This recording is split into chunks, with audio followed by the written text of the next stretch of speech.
Հարցում եմ Հայաստանի Հանրապետության վարչապետին։ Մեծարգո պարոն վարչապետ, դուք հրապարակայնորեն հանդես եք եկել վեհարանը կուսակրոնության եւ ոչ միայն կուսակրոնության իհարկե ուխտը խախտողից ազատելու կոչով, բերելով իհարկե համոզիչ հիմնավորումներով դա ամրապնդելով, հաշվի առնելով որոշ եկեղեցականների կողմից տարիներով իրենց համար ապօրինի ինդուլգենցիա ստեղծելը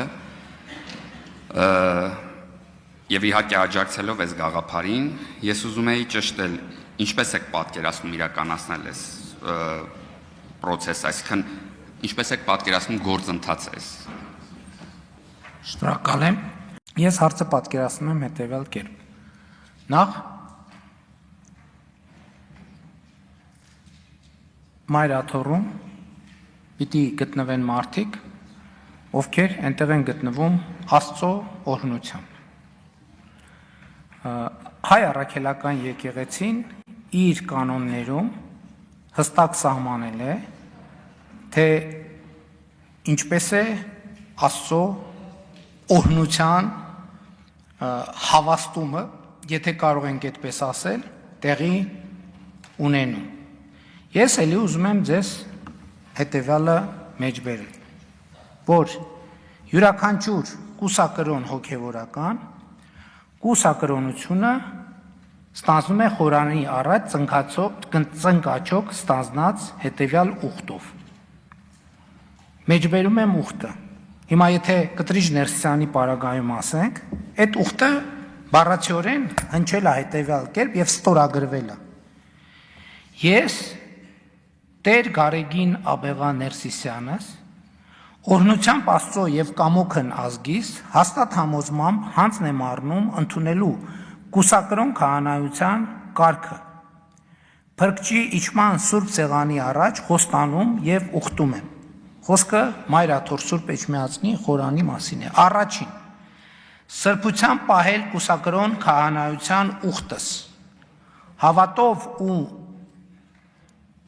նվիրումով ծառայել հայաստանյան առաքելական Սուրբ եկեղեցուն, Մայր աթոռ Սուրբ Էջմիածնին եւ հայ ժողովրդին։ Երկրորդ անաղարտորեն պահել ուղափառ հայրերից մեզ ավանդված դավանությունը, պահել եւ ուսուցանել այն մեր եկեղեցու ավանդական հավատքի համաձայն։ Երրորդ Մայր աթոռ Սուրբ Էջմիածնի միաբան մնալ միջև իմ կյանքի վախճանը, սրբության պահել ժուժկալության, կամավոր աղքատասիրության, կրոնավորության, ողջախոհության եւ հնազանդության հայրապետահաստատ կանոնները, ուրանալ իմ անձը եւ մնալ սուրբ հայրերի հաստատած կանոնների մեջ։ Ապրել առաքինի կյանքով ու պարգևտ վարքով, անձնուրաց կատարել եկեղեցական պաշտամունքները, ամենայն հնազանդությամբ գործադրել միաբանական ուխտի կանոնները, տևապես հետամուտ լինել իմ հոգևոր կյանքի զարգացմանն ու նվիրվել գիտական, գրական եւ կրթական աշխատանքներին, որքան ներեն իմ կարողությունները։ 5. Լինել հնազանդ ամենայն հայոց հայրապետի հրամաններին, ինձ վստահված պաշտոնները եւ աշխատանքները կատարել սիրով եւ եռանդով։ Որպես երաշխավորություն իմ այս խոստումների ստորագրում եմ սույն ուխտագիրը։ Այսինքն հիմա ինչպես ակնհայտ է,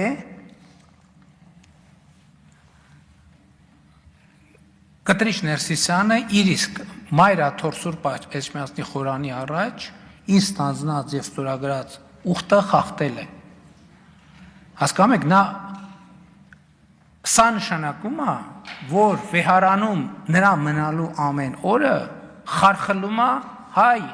առաքելական եկեղեցու հիմքերը, ավանդները, կանոնները, որոնց հղում է արվում այստեղ, որ արձագանքեք շարունակություն եք ասի։ Արձագանք։ Խնդրում եմ շարունակել, միջելոց երթումից դուրս է գալի, որ միայն կուսակրոնությունը չի, որ խախտվում այս ուխտում, այլև ժուժկալության եւ աղքատասիրության ուխտն էլ որ շատ մանրամասն խախտում է, բայց շարունակեք։ Չէ, էլի բաներ կան, ես հիմա այդքան ժամանակն էլ քիչ է չվերլուծեմ, բայց ասենք առնվազն մի քանի կետ, բայց ես ուզում եմ ուրիշ բանի վրա էլ ուշադրություն դարձնել,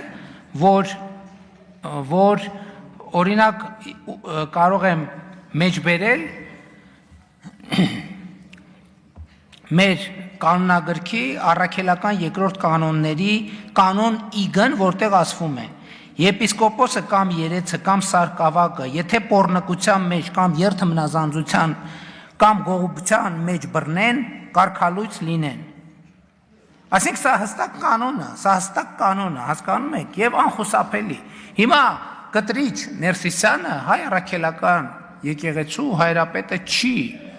այդ իմ նշած փաստերի բերումով եւ նրա այնտեղ մնալու ամեն օրը, ամեն վայրկյանը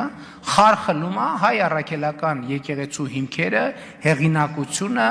եւ այլն եւ այդպես շարունակ։ Ես պատկերացնում եմ հետեւյալ կերպ, որ մենք հայ առաքելական եկեղեցու հոգևոր հոտը քրիստոնեական մեթոդներով պետքա ուղղակի բոլոր սրբապիղծներին դուրս տնի